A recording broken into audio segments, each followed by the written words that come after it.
We know that transporting cargo from China to the rest of the world can be a complex task. But don't worry, we're here to provide some tips to make it more efficient.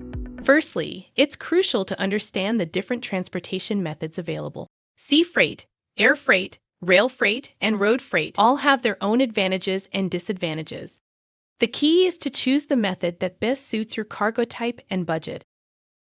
Next, be sure to prepare all the necessary documents for customs clearance. This includes the commercial invoice, packing list, and bill of lading. Having these documents ready will help avoid any delays at the customs. Another important tip is to work with a reliable freight forwarder.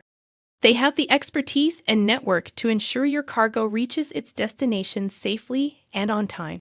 So do your research and choose a forwarder you can trust. Lastly, always keep track of your shipment. Technology has made it possible to monitor your cargo in real time.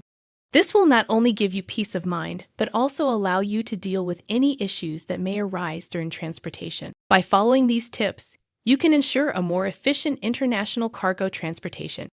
Remember, success in overseas business requires not just good products, but also effective logistics. Here, Honor Ocean can meet your demands.